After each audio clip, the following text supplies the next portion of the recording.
Ladies and gentlemen, welcome.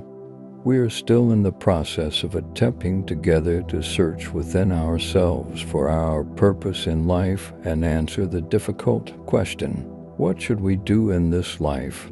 Let's approach this matter from another angle. I see in one of the remote villages in Africa an old woman, let's call her Namadou. She was not educated, and she did not attend any educational institution in her life.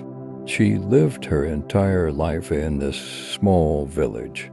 In this village, there is her small house where she lives with her husband and children, and their small farm is close to the house. All her family and friends live nearby. Namadou lived her life in this small village and never left it. We can say that she spent her life in a 1 square kilometer area. She cared for her husband and children, helped her husband in the field, and prepared food for the family. She always prayed at regular prayer times until she grew old and reached an advanced age, suffering from joint and back pain. She was happy. She enjoyed nature with all its beautiful details. She was beautiful in her manners, her smile, and her perseverance in the face of life's difficulties. She was beautiful in facing challenges and was a support to everyone around her with her charming smile, always drawn on her face, surrounded by all the clearest signs of time etched on her face's features. Namadou was, indeed, a human who lived among us on this earth, unnoticed by anyone. Certainly, she is completely different from Steve Jobs, for example, or Bill Gates or Elon Musk or any other person in any place on this planet. But the question is, can we evaluate Namadou's life as successful or not? This is in comparison with the life of any other person. In my humble opinion, Namadou was completely successful, even if her life does not satisfy some advocates of women's liberation, for example, or those who say that women should be educated, achieve self-realization through work, and have their own source of income.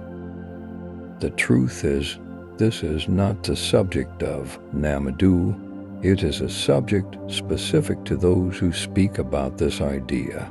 As long as it reaches them, it concerns them alone, but this issue does not concern Namadou.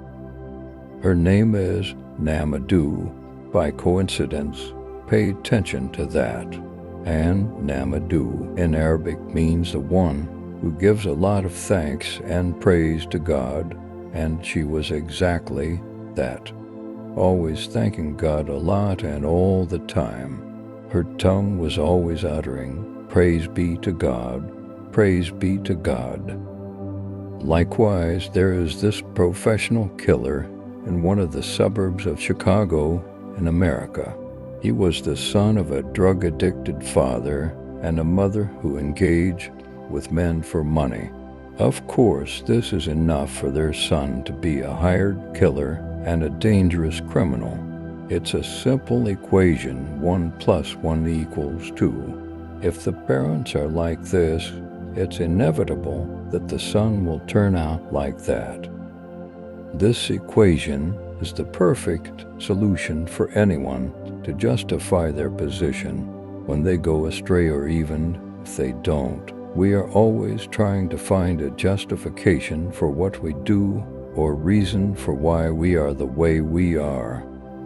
But I believe the purpose of life is to prove that 1 + 1 sometimes equals 1 or 2 or 3, or a number equal to the number of human since the first person appeared on this earth until the last one. If I give in to being the result of a corrupt society or family, then what is my role? Where is my essence? And well, where am I in all of this? If I were the son of a drug-addicted father and a prostitute mother, why shouldn't I strive to improve myself? Why should I be a criminal or a hired killer? Why can't I be like Namadou? And if your circumstances are better than hers, and you have the means to be in a better situation, why not be better? You are the master of your decisions, and in the experience of life, 1 plus 1 does not necessarily equal 2. Get rid of the idea, this is how we found our fathers and grandfathers. They are only the reason for your existence here and for experiencing life, but the experience itself, with all its tools and contents, is of your choosing, and I believe you are responsible for who you are. Think of yourself as a dish, but you are a unique dish. At first, it was your family who cooked you, until you grew up a bit and started to participate in cooking yourself. Every day you learn something and add it to yourself as an ingredient in your dish. Every situation, decision, or hardship you overcome is an addition to your dish. So pay attention to what ingredients you add to yourself and who will taste you. You are the first to taste yourself, then the people around you. Everything you do with someone else is just serving them a taste of your dish. Be sweet to others so they want to taste you again. Don't be the dish that makes the taster vomit and causes stomach pain. And remember that you will keep cooking until you die. Every day you have the chance to improve your flavor, and every day you are alive, you can add a new flavor to your life. So make the greatest effort possible not to spoil the taste of that dish. And ask yourself every day before you face people, what will I serve them today? We're glad you made it this far. If our video ignited something within you, we're honored. Join our Javan Rusa community to explore more and be part of our journey.